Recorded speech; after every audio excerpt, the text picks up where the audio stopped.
باقاعدہ سفارتی اور تجارتی تعلقات قائم کیے ہوئے تھے۔ متحدہ عرب امارات نے اسرائیل کو تسلیم کیا تو اس کے بعد دونوں ممالک نے ایک دوسرے کے ممالک میں سفیر بھیجے، لاکھوں ڈالرز کے تجارتی معاہدے کیے جن میں دفاعی ساز و سامان اور ہتھیاروں کے حوالے سے معاہدے بھی شامل تھے۔ ساتھ ہی دسمبر 2021 میں اس وقت کے اسرائیلی وزیر اعظم نیفتلی بینٹ متحدہ عرب امارات کا دورہ کرنے والے پہلے اسرائیلی رہنما بن گئے۔ مگر صرف یہی نہیں، اس پورے عرصے کے دوران یہ خبریں مسلسل سامنے آتی رہیں کہ سعودی عرب بھی اسرائیل کو تسلیم کرنے اور تعلقات معمول پر لانے جا رہا ہے۔ اس سلسلے میں امریکہ کی کوششیں جاری تھیں اور سعودی عرب کی طرف سے مثبت جواب ملنے کے دعوے بھی کیے جا رہے تھے، تاہم ٹرمپ کے دور صدارت میں باضابطہ کوئی اعلان سامنے نہیں آیا۔ ساتھ ہی عالمی میڈیا پر رپورٹ ہوا کہ سعودی حکمرانوں کو خدشہ تھا کہ ایک آزاد فلسطینی ریاست کے قیام سے پہلے اگر سعودی عرب نے اسرائیل کو تسلیم کر لیا تو اس کا صرف مشرق وسطیٰ میں ہی نہیں بلکہ دنیا کے مسلم ممالک میں اثر و رسوخ کم ہو سکتا ہے اور عوامی سطح پر شدید رد عمل بھی آ سکتا ہے، کیونکہ سعودی عرب خود کو عرب ممالک کے ساتھ ساتھ دنیا کے مسلم ممالک کے لیڈر کے طور پر دیکھتا ہے۔ ان وجوہات اور حالات کی وجہ سے ٹرمپ کی بھرپور سفارتی کوششوں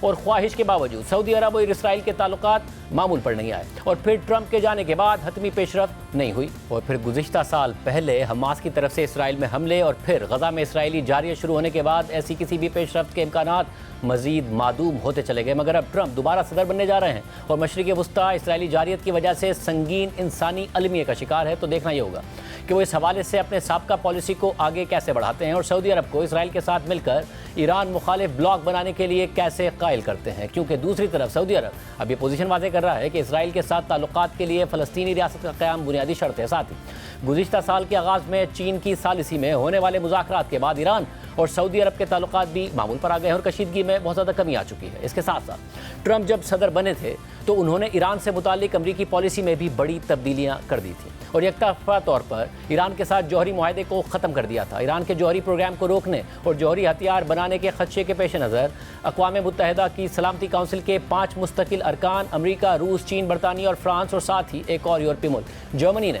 ایران کے ساتھ طویل مذاکرات کے بعد جنوری 2016 میں اوباما انتظامیہ کے دوران ایک اہم معاہدہ کیا تھا۔ BBC کے مطابق معاہدے کے تحت ایران نے اپنی یورینیم افزودگی اور ذخیرہ اندوزی پر پابندیاں قبول کرنے، متعدد جوہری تنصیبات کو بند کرنے یا ان میں ترمیم کرنے اور بین الاقوامی جوہری معائنہ کاروں کو تنصیبات کے دوروں کی اجازت دینے پر اتفاق کیا تھا۔ اس کے بدلے میں ایران پر سے کئی بین الاقوامی مالیاتی پابندیاں ہٹا دی گئی تھیں۔ اس معاہدے کو دنیا بھر میں سراہا جا رہا تھا اور بین الاقوامی سطح پر اہم پیش رفت کے طور پر دیکھا جا رہا تھا، مگر ٹرمپ صدر بننے سے پہلے ہی اس معاہدے کی مخالفت کر رہے تھے اور اسے بدترین ڈیل قرار دے رہے تھے اور طنز کرتے تھے۔ ٹرمپ کے مطابق ایران کی جوہری سرگرمیوں پر کنٹرول بہت کمزور ہے اور اس معاہدے میں ایران کے بیلسٹک میزائلز پروگرام پر پابندیاں بھی شامل ہونی چاہیے تھی اور یہ کہ معاہدے کی شرائط زیادہ دیر تک برقرار نہیں رہیں گی۔ پھر جب ٹرمپ الیکشن میں کامیاب ہو کر وائٹ ہاؤس پہنچے تو انہوں نے یک طرفہ طور پر مئی 2018 میں امریکہ کو اس معاہدے سے نکال دیا اور ایران پر دوبارہ پابندیاں لگا دی۔ ساتھ ہی ساتھ جنوری 2020 میں ایران کے پاسداران انقلاب کی القدس فورس کے سربراہ جنرل قاسم سلیمانی کو امریکہ نے عراق میں ڈرون حملہ کر کے مار دیا تھا، جس کے بعد امریکہ اور ایران کے حالات کشیدہ ہو گئے تھے۔ ایران نے عراق میں امریکی فوجی اڈے پر فضائی حملہ بھی کیا تھا، مگر اس میں کوئی بڑا نقصان نہیں ہوا تھا۔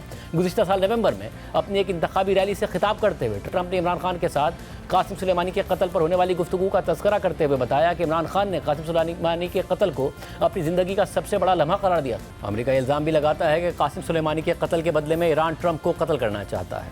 یہ واقعہ ٹرمپ کے پہلے دور صدارت میں عالمی اہمیت کے حامل چند بڑے اور متنازع اقدامات تھے۔ ساتھ ہی ٹرمپ جب نومبر 2020 میں الیکشن ہار گئے اور وائٹ ہاؤس سے انہیں نکلنا پڑا تو اس کے بعد بھی تنازعات ان کا پیچھا کرتے رہے اور ان میں سے زیادہ تر ذاتی نوعیت کے تھے۔ اور آج جب ٹرمپ دوبارہ صدر منتخب ہو گئے ہیں تو وہ ایک مجرم ہوتے ہوئے صدر بننے والے پہلے امریکی صدر ہیں اور ابھی ان کی سزا کا تعین ہونا باقی ہے۔ رواں سال جولائی میں جب ٹرمپ الیکشن کیمپین کر رہے تھے تو اس وقت ریاست نیو یارک کی ایک جیوری نے انہیں ہش منی کرمنل ٹرائل میں مجرم قرار دیا تھا۔ ٹرمپ پر الزام تھا کہ انہوں نے اپنے کاروباری ریکارڈ میں جعل سازی کر کے ایڈلٹ مووی اسٹار سٹارمی ڈینیلز کو $1,30,000 کی ادائیگی کی تھی۔ یہ ادائیگی 2016 کے صدارتی انتخابات سے پہلے سٹارمی ڈینیلز کو مبینہ جنسی تعلقات کے معاملے پر خاموشی اختیار کرنے کے لیے ٹرمپ کے سابق وکیل مائیکل کوہن نے کی تھی۔ ہش منی یعنی اس نوعیت کی ادائیگیاں امریکہ میں غیر قانونی نہیں ہیں، لیکن ڈونلڈ ٹرمپ پر مقدمہ ان پیسوں کی ادائیگی کے طریقے پر بنا تھا جس کے مطابق ٹرمپ نے اپنے کاروباری ریکارڈ میں یہ ادائیگی لیگل فیس کے طور پر درج کی تھی، یعنی غلط بیانی کی تھی۔ اور اس کیس میں اہم بات یہ بھی تھی کہ ٹرائل کے دوران ٹرمپ کے سابق اٹرنی مائیکل کوہن اور ٹرمپ کے دوست ڈیوڈ پیکر نے ٹرمپ کے خلاف گواہی دی تھی۔ اس وقت میڈیا سے گفتگو کے دوران ٹرمپ نے مقدمے کو دھاندلی قرار دے دیا تھا، جج پر الزام لگا دیا تھا کہ میں معصوم ہوں، معاملہ بھی ختم نہیں ہوا، یہ بھی کہا تھا۔ اصل فیصلہ 5 نومبر کو عوام سنائی گی یہ بھی کہا تھا اور وہ جیت گئے۔ ٹرمپ اس مقدمے کے دوران ضمانت پر رہا ہو گئے تھے اور مجرم ہونے کے باوجود امریکی قانون کے مطابق ان پر الیکشن لڑنے کے لیے بھی پابندی نہیں تھی اور آج وہ صدر منتخب ہو گئے۔ CNN کے مطابق ٹرمپ کے خلاف اس مقدمے میں سزا کا تعین کرنے کے لیے 26 نومبر کی تاریخ مقرر ہے اور یہ امریکی تاریخ میں غیر معمولی دن ہو سکتا ہے۔ جج یوان مرچنٹ نے الیکشن کی وجہ سے ٹرمپ کی درخواست پر سزا سنانے کی تاریخ نومبر کے آخر تک مؤخر کر دی تھی اور پروسیکیوٹرز نے بھی اس کی مخالفت نہیں کی تھی۔ CNN کے مطابق جج کا کہنا ہے کہ وہ الیکشن کے ایک ہفتے بعد 12 نومبر کو صدارتی استثنا کے بارے میں امریکی سپریم کورٹ کے فیصلے کی روشنی میں ٹرمپ کی اپنی سزا ختم کرنے کی درخواست پر فیصلہ کریں گے۔ CNN کے مطابق اگر جج ٹرمپ کی درخواست کو منظور کرتے ہیں تو ان کے خلاف چارجز ختم ہو جائیں گے اور انہیں سزا نہیں ہوگی، لیکن اگر ٹرمپ کو استثنا نہیں ملتا تو ممکنہ طور پر ان کے وکلاء جج سے کہیں گے کہ وہ سزا کو مؤخر کر دیں تاکہ وہ اپیل کر سکیں، لیکن اگر جج اس درخواست کو منظور نہیں کرتے تو ٹرمپ کے وکلاء منصوبہ بندی کر رہے ہیں کہ استثنا کے فیصلے کو اسٹیٹ ایپلیٹ کورٹس میں چیلنج کیا جائے اور ساتھ ہی امریکی سپریم کورٹ سے رجوع کیا جائے تاکہ عدالتوں سے یہ کہا جائے کہ اپیلوں پر فیصلہ ہونے تک ٹرمپ کی سزا کو مؤخر کر دیا جائے اور اس میں مہینوں لگ سکتے ہیں۔ اس کے ساتھ ساتھ ٹرمپ کوشش کر رہے ہیں کہ ہش منی کیس کو اسٹیٹ کورٹ سے فیڈرل کورٹ منتقل کروائیں جہاں انہیں لگتا ہے کہ ان کے پاس اپیل میں بہتر موقع ہوگا۔ ہش منی کیس کے علاوہ ٹرمپ کو 2020 کے الیکشن کے بعد 6 جنوری 2021 کو کیپٹل ہل میں ہونے والے فسادات سے متعلق 8 سول کیسز کا سامنا ہے۔ ساتھ ہی ٹرمپ کو 2020 کے الیکشن کے نتائج تبدیل کرنے کی سازش کے مقدمات کا بھی سامنا ہے۔ اس کے علاوہ صدارت ختم ہونے کے بعد خفیہ سرکاری دستاویزات اپنے ساتھ لے جانے کے الزام میں بھی ٹرمپ کو مقدمے کا سامنا ہے، مگر ان سارے الزامات اور ٹرائلز کے باوجود ڈونلڈ ٹرمپ کو امریکی عوام نے ایک دفعہ پھر اپنا صدر منتخب کر لیا ہے۔ 2016 میں بھی ٹرمپ نے پولز کو غلط ثابت کیا اور اس بار بھی کچھ ایسا ہی ہوا ہے۔ اور آج عمران خان نے ملاقات میں اس حوالے سے کیا کہا ہے، علی محمد خان سے پوچھیں گے ایک بریک کے بعد۔ خوش آمدید ناظرین، ہمارے ساتھ تحریک انصاف کے رہنما علی محمد خان صاحب موجود ہیں جنہوں نے آج اڈیالہ میں عمران خان صاحب سے ملاقات کی۔ علی محمد خان صاحب بہت شکریہ ہمیں شو میں جوائن کرنے کے لیے۔ آپ ملے اور آپ نے بتایا کہ عمران خان صاحب نے جو باتیں کی اس میں انہوں نے کہا کہ میرا خوشی کا اظہار کیا ٹرمپ کے جیتنے پر، دوستی کا تعلق تھا۔ انہوں نے کہا کہ ٹرمپ باقاعدہ نے ریگولر کالز کرتے تھے، فون پہ بات ہوتی تھی۔ انہوں نے کہا کہ اپنے لیے نہیں ملک کے لیے میں سمجھتا ہوں کہ جو بائیڈن کے مقابلے میں کم از کم نیوٹرل موقف ہوگا۔ کیا یہ باتیں کی اور کیا باتیں کی ناظرین کے سامنے رکھیے گا؟ بہت شکریہ شاہزیب صاحب۔ بسم اللہ الرحمن الرحیم، اللہم صلی علی محمد و علی آلہ وصحبہ وسلم۔ ایک بات میں نے آج محسوس کی، بڑے دنوں بعد خان صاحب سے میری ملاقات ہوئی، 2 مہینے بعد مجھے اجازت ملی ہے، حالانکہ چیف جسٹس اسلام آباد ہائی کورٹ کا آرڈر ہے میرے پاس۔ صحت ان کی ٹھیک ہے، لیکن انہوں نے خود یہ بات کی کہ 5 دن ان کو کمرے میں رکھا گیا اور اندھیرا ہوتا تھا زیادہ ٹائم، 10-12 گھنٹے کی بات انہوں نے کی، 10-12 گھنٹے ان کو اندھیرے میں رہنا پڑتا تھا، ایکسرسائز کے ایشوز تھے۔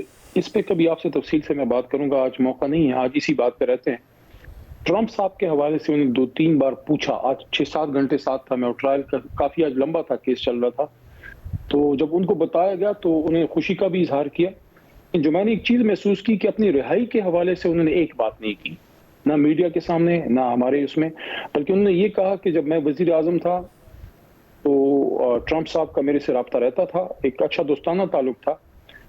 انہوں نے یہ بات البتہ بڑی ایمفیسائز کر کے کی کہ بائیڈن صاحب جو ہیں، بائیڈن صاحب کے نیچے جو US ایڈمنسٹریشن تھی، اس زمانے میں جو اس کا تھا، جو لیٹر آیا تھا ڈونلڈ لو کا، آج خان صاحب نے باقاعدہ نام لیا، آپس میں جب ڈسکشن کر رہے تھے میڈیا کے سامنے بھی انہوں نے کہا، جو اندر میڈیا آتا ہے، کہ جو سائفر کیس تھا اور جو انٹرفیئرنس ہوئی تھی، جو نیگیٹیوٹی تھی، تو انہوں نے کہا کہ کم از کم یہ ہے کہ اب ان ایڈمنسٹریشن کے چینج ہونے سے، ٹرمپ صاحب کے آنے سے وہ ایٹ لیسٹ نیوٹرل تو ہوں گے، انہوں نے یہ کہا۔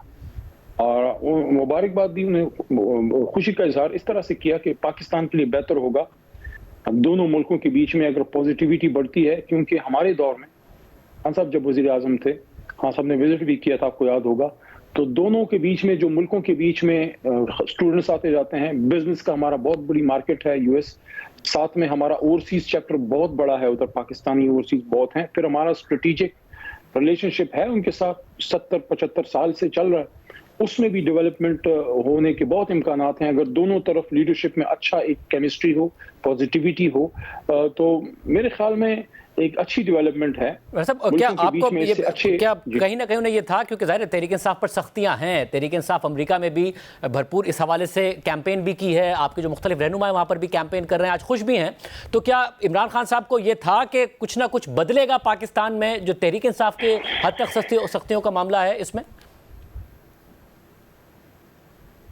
اب تو پڑے گا، کیونکہ اگر نیگیٹیوٹی ختم ہوگی ایک ایسی ایڈمنسٹریشن جائے گی جس کے نیچے کم یا زیادہ یعنی کہ آپ اس کو ڈیبیٹ کر سکتے ہیں کہ وہ رجیم چینج میں کتنا کوئی رول تھا، لیکن بہرحال نیشنل سیکیورٹی کمیٹی جو پی ایم خان کے نیچے یا پی ایم شہباز کے نیچے جو ہوئی، خان صاحب کے نیچے بھی اس کا یہ تھا اور شہباز شریف صاحب کے نیچے بھی ایک ہی اعلامیہ تھا، وہ یہ تھا کہ بلٹ انٹرفیئرنس ہوئی ہے.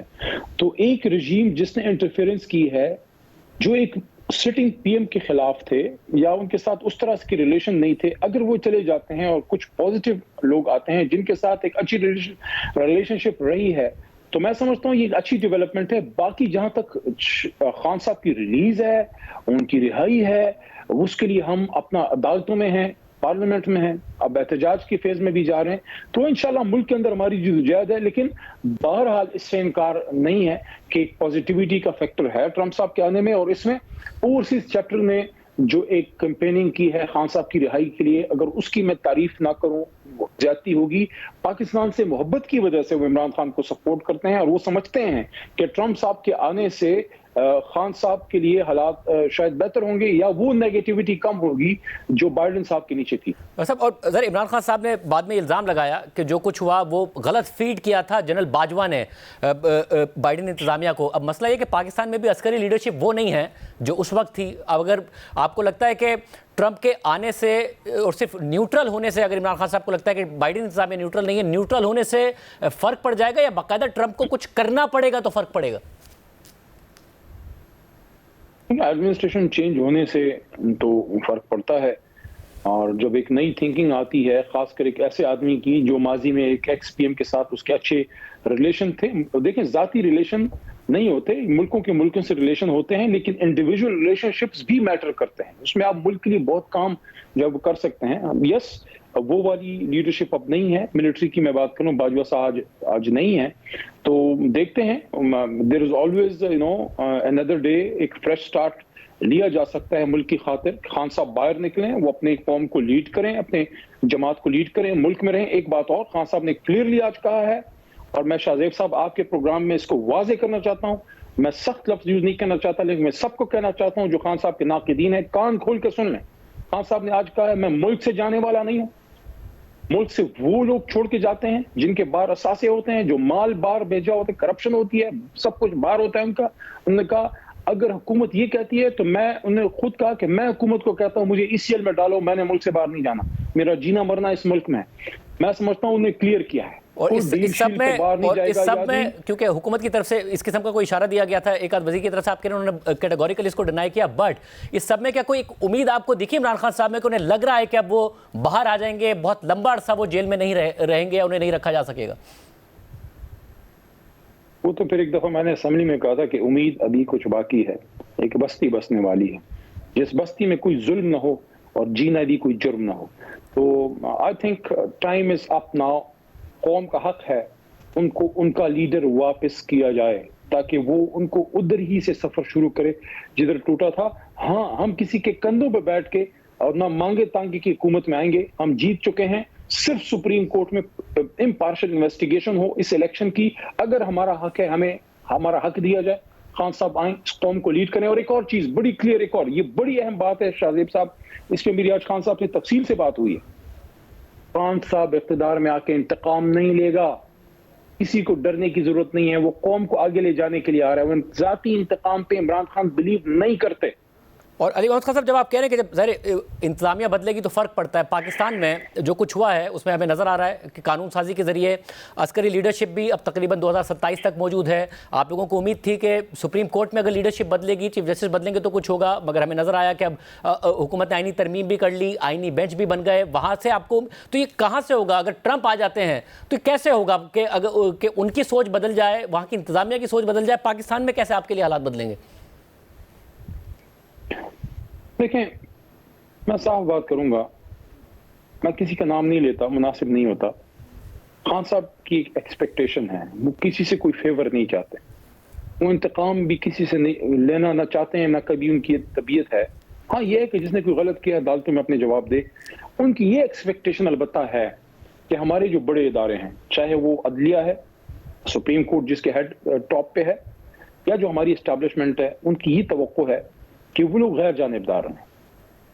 غیر جانبدار ہوں گے ٹرو سینس تو یہ سسٹم اور یہ نظام آگے چل پڑے گا. عدالت سے دیکھیں ساری کیسز خان صاحب کے ختم ہو رہے ہیں. اگر نئے کیسز نہ بنے اور ظلم زیادتی یا فسطائیت نہ ہو, خان صاحب کے تو کیس ہی اب نہیں. مگر کیا اب وہ یہ ایکسپیکٹیشن صرف اور صرف اس بنیاد پر ہے کہ امریکہ میں چیز بدل, کیونکہ یہاں تو آپ لوگوں کے حالات ٹھیک نہیں ہو رہے ہیں, آپ کے اوپر کریک ڈاؤن ہے, بہرحال آپ کے رہنماؤں کے اوپر بھی سختیاں ہیں, عمران خان صاحب کے اوپر بھی سختیاں ہیں, تو یہ ایکسپیکٹیشن کس بنیاد پر ہے کہ اچانک سب نیوٹرل ہو جائے گا؟ امریکہ میں تبدیلی کی وجہ سے کوئی گراؤنڈ ریئلٹی تو یہاں کوئی نہیں ایسی بدل رہی. نہیں, یہ اس تناظر میں خان صاحب نے آج بات نہیں کی تھی. میں زیادہ اس کو کھل کے نہیں کہنا چاہتا, بس خان صاحب نے یہ بات کی کیونکہ توقع یہ ہے کہ اسٹیبلشمنٹ اگر صحیح معنوں میں وہ غیر جانبدار ہو تو معاملات ملک کے آگے بڑھ سکتے ہیں. انہوں نے بارہا عمران خان صاحب نے یہ بات کی ہے کہ ملک بھی میرا ہے, فوج بھی میری ہے, اور انہوں نے بارہا یہ بھی کہا ہے کہ پاکستان کے لیے طاقتور مضبوط فوج کی ضرورت ہے, وہ وزیر اعظم رہیں, اس بات کی حساسیت کو سمجھتے ہیں.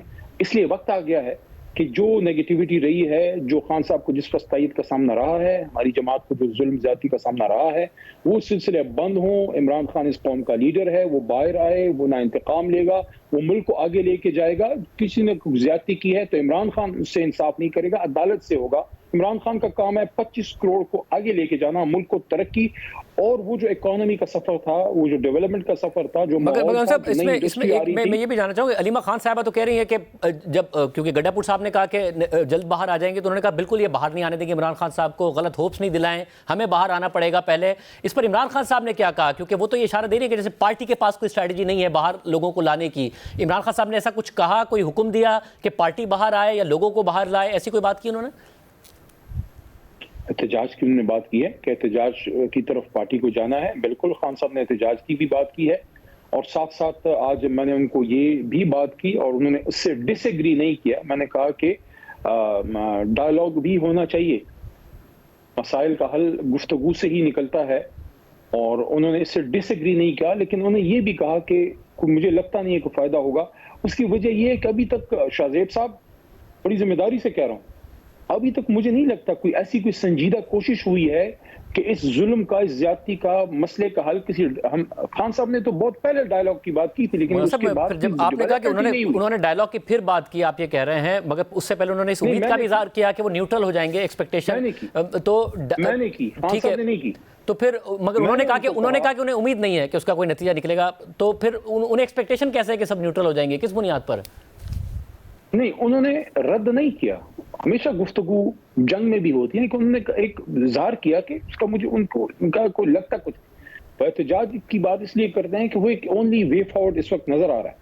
لیکن ابھی تک آپ مجھے بتائیں کوئی سنجیدہ کوشش خان صاحب سے انگیج کرنے کی, یعنی کہ ایک سابق وزیر اعظم کو آپ نے جیل میں ڈال دیا, اس کا کمرہ بند کر دیا, اس کا اخبار بند کر دیا, اس کو اندھیرے میں ڈال دیا, اس کا کھانا جو ہے وہ اس کو خراب کر دیا, ایکسرسائز آپ نے روک دی. یہ کس طرح, کیا اس طرح کوئی ڈائلاگ ہو سکتا ہے؟ کیا ایسی کوئی گفتگو ہو سکتی ہے؟ ایک سابق وزیر اعظم ہے. اچھا ایک چیز اور شاہ زیب پلیز forget about کہ وہ he is the ex prime minister, forget that he is the chairman of Pakistan Tehreek Insaf. He is the national living hero of this country. National hero ہے اس ملک کا. یہ ہم رویہ رکھتے ہیں نیشنل ہیروز کے ساتھ. وہ تو بچوں کا ہیرو رہا ہے, 2-3 جنریشنز کا ہیرو ہے, اس کا احسان ہے اس قوم پہ. علی صاحب, اور ظاہر ہے یہ آپ کی بات سے ظاہر ہے سے عدم اختلاف تو نہیں کیا جا سکتا. یہ صحیح بات ہے کہ ان کو صحیح طریقے سے رکھا جانا چاہیے, جو ان کا بنتا ہے وہ قانون کے مطابق, رولز کے مطابق وہ فیسلٹیز بھی انہیں دی جانی چاہیے. مگر سوال یہ ہے کہ جب یہ کچھ ہو رہا ہے تو یہ امید کیسے ہے کہ آگے سے نیوٹرلٹی ہوگی یا آگے سے ایسا پریشر کم ہو جائے گا کہ بات آگے بڑھے گی؟ دیکھیں, امید اس طریقے سے ہے کہ آج میں نے اڈیالہ کے باہر بھی یہ بات کی ہے, اور میں بڑی درد سے یہ بات کر رہا ہوں. 27 جولائی کو میں جیل سے نکلا پشاور ہائی کورٹ کے حکم پہ 7 بار کی گرفتاری کے بعد. پہلی بات جو میں نے مردان جیل سے نکلنے کے بعد کی تھی وہ یہ تھی, اور وہ خان صاحب نے مجھے کہا تھا, وہ ابھی گرفتار نہیں, ان کا تم نے ٹھیک بات کی. میں کہا تھا پاکستان کو سیاسی انتقام کی نہیں, پاکستان کو سیاسی استحکام کی ضرورت ہے. تو یہ جو میری ایکسپیکٹیشن ہے وہ یہ ہے, دیکھیں میں نے 2 ڈکٹیٹرشپس دیکھی ہوئی ہیں. ایوب صاحب کی میرے پیدائش سے پہلے کی ہے, ضیاء صاحب کی دیکھی, مشرف صاحب کی. لیکن میں ذمہ داری سے کہہ رہا ہوں کہ اس وقت جو اداروں کے بیچ میں اور عوام کے بیچ میں ایک گیپ ہے, پہلے کبھی نہیں تھا. اور یہ گیپ ایک آدمی ختم کر سکتا ہے, ایک بیان سے, کہ عمران خان باہر نکلے اور وہ ایک سٹیٹمنٹ دے گا, سارے گلے شکوے جو ہے وہ دور ہوں گے. لیکن وہ تب ہوگا جب عمران خان باہر نکلے گا. اور یہ میں سمجھتا ہوں کہ سب ذمہ دار لوگوں کو اس کا احساس ہوگا کہ ایک ملک کی ترقی کے لیے ضروری ہے کہ حکومت، ادارے، عوام ایک پیج پہ ہوں. کہ بیچ میں فاصلے ہوں گے، غلط فہمیاں پیدا ہوں گی. اور آپ یہ دیکھ رہے ہیں جو اس وقت ٹرائبل بیلٹ میں ہو رہا ہے، جو بلوچستان میں ہو رہا ہے، یہ ساری چیزیں ٹھیک ہونے لگی ہیں، ٹھیک ہونی چاہیے. وہ کیسے ٹھیک ہوگی؟ وہ ایک پاپولر لیڈر پر آ کے کرے گا. وہ ایک فارم 47 والا تھوڑی کر سکتا ہے، وہ تو لیڈر ہی نہیں ہے. بہت شکریہ علی محمد خان صاحب کی گفتگو آپ نے سنی. آج عمران خان صاحب سے ان کی ملاقات ہوئی تھی. آج کے پروگرام میں اتنا ہی. اللہ حافظ.